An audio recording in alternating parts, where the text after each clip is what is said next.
Obviously, our hero product is our original mattress. A lot of people ask me, in fact, every time we have offline events, so what's so special about your mattress? Before I take a deep dive, I should teach everyone one thing first. And this is that one thing that kills me every time I have an offline event, right? How do you try a mattress? You would think it's easy. When we have offline events, the customers come in, they do this. They knee the mattress, or they try like this. Please sleep on it, lay down like you would on a mattress to try the mattress. Please do that for me. When we design the mattress, you would think that, oh, is this too soft or is this uncomfortable? You have to realize that if I'm designing a mattress, I made sure it's very comfortable when you lay down on it, that your weight distribution is correct. Please, rule number one, lay down. That's why we have the 100 nights sleep trial. You buy it, you try it at home for 100 nights because I want you to lay down. That's what you should do. And I would say thank you very much for doing that. What is a sleep journey? It's how we design the mattress. I would need a lot of props, so I'm going to show you right here. So we've developed this product based on a certain sleep journey that we want our users to experience.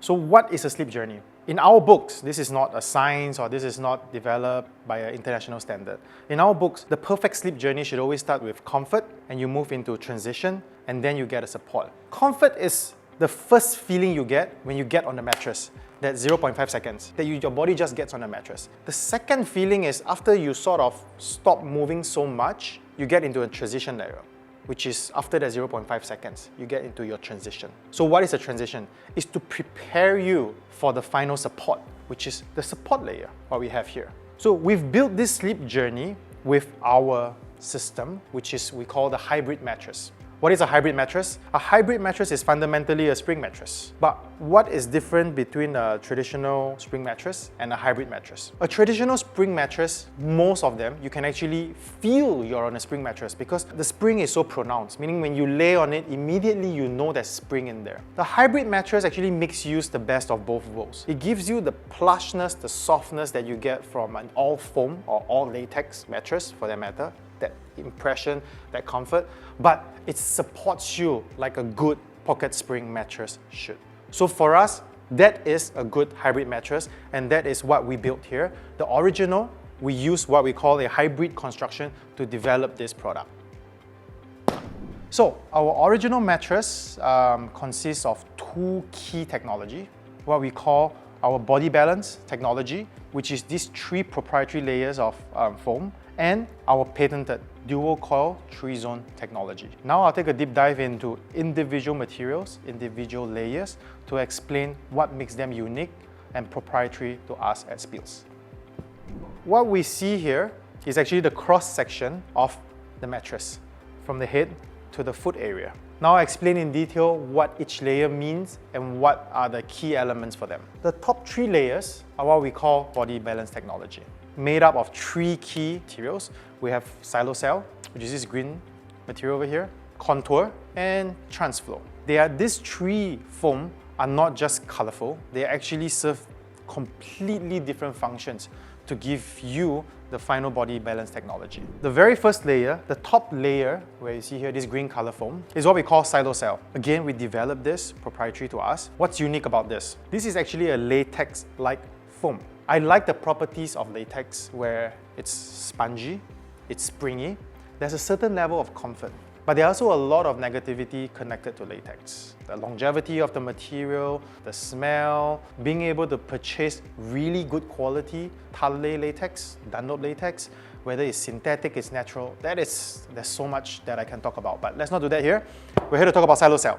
Silocell is here to replicate that spongy feel without all the problems. So actually, if we take a closer look at silocell, the pores are much bigger than traditional latex where it's almost sealed. I had to make them more porous, I had to change the cell structure. They're more breathable. We want a more breathable material on top of it being comfortable. So this is a very important feature for silocell. It's also an extremely high density foam. It's not a normal foam, it's like I said, it's super springy, much like latex, and it's developed in-house. We are the only one that has this. We move on to the second layer, contour. What is contour? Like the name, it's actually there to sort of hold your body shape a bit longer. So we've used a type of memory foam. Why did I say a type? There are a lot of different types of memory foam, but we've decided to develop our own because there's a certain sleep journey we want you to have. I'm going to show you some of the best traditional memory foam, or what we call viscose elastic foam in the industry. All three of this are some of the best memory foam in the market. What is a memory foam? That's a memory foam. It holds its shape. This is great. It's so nice to touch. Look, that's a memory foam. It takes its shape forever, right? It's great. This was developed by NASA. Correct, it was developed by NASA. It was developed by NASA more than 60 years ago. That's before your phone. I'm sure that's before most of you were born. So it's a very, very old technology. Number two, why was this developed by NASA? No, NASA did not develop this to help you sleep better. NASA developed this foam for astronauts to sit on. Why? So that when they do send them to space, they sit, it holds its shape, they don't move around. Yes, it's a problem. When you sleep, you will move, you need to move. When this holds your shape too long and doesn't allow you to move, you can't move. But what is so good about this foam? The way it holds its shape, like I said, the way it holds your contour. So we love the function of how it holds the shape of the body, but we don't like the memory, which is a huge irony.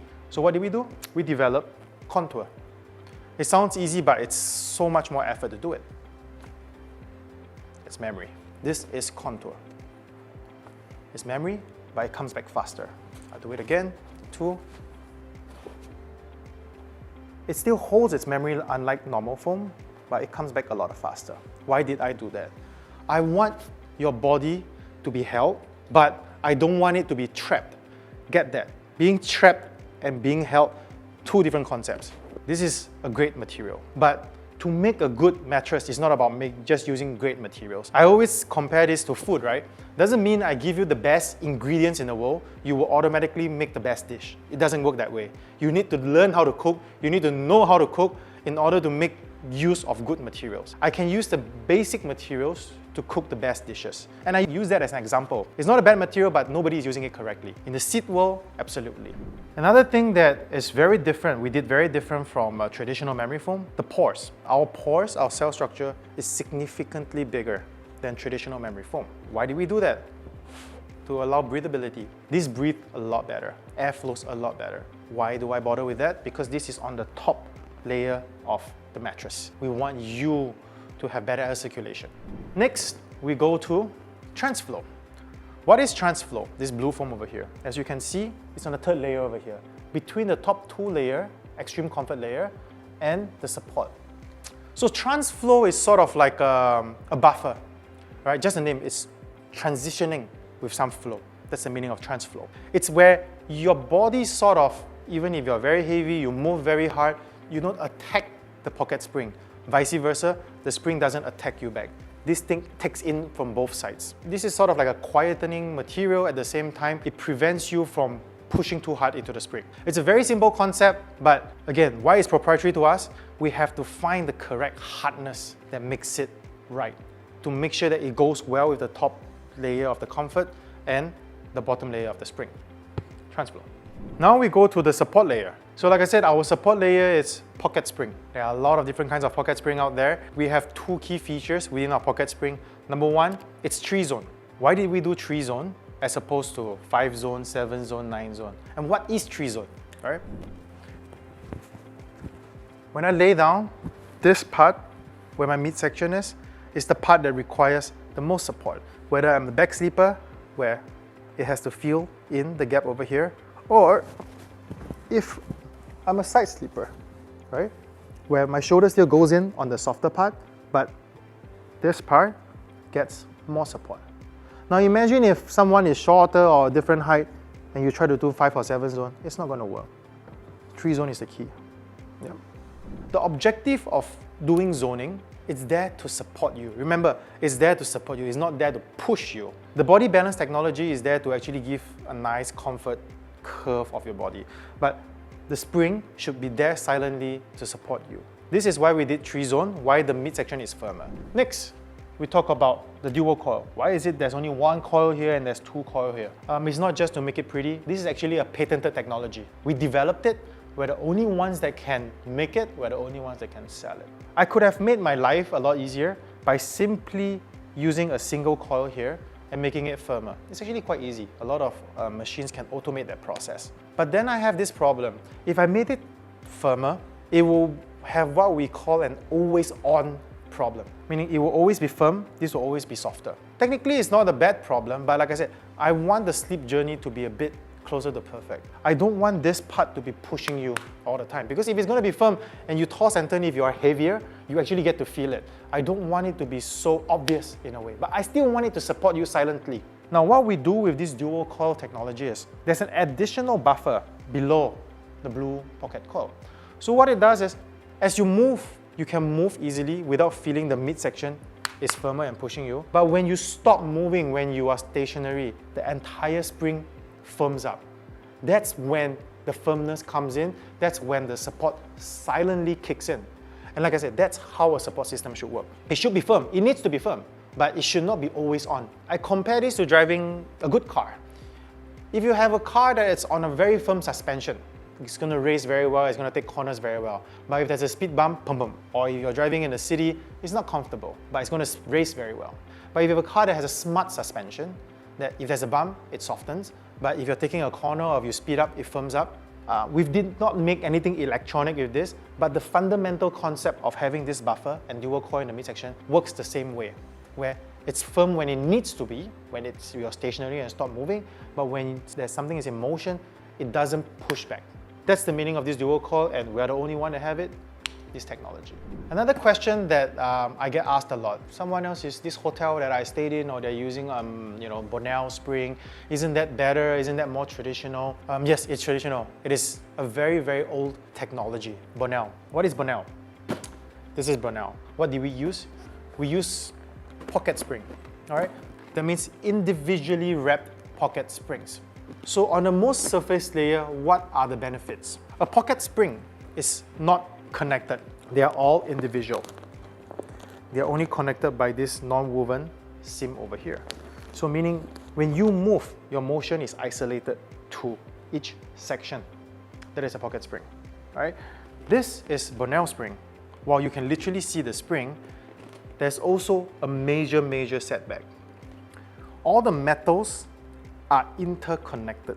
You can see all the loops. They have to be connected, otherwise they are not able to stand on its own. And because they are all connected and the metals are rubbing against each other, if you can see close up, this is where you get noise, number one. Number two, this is where if one spring malfunctions, most often a general entire area malfunctions. An entire area will have problem.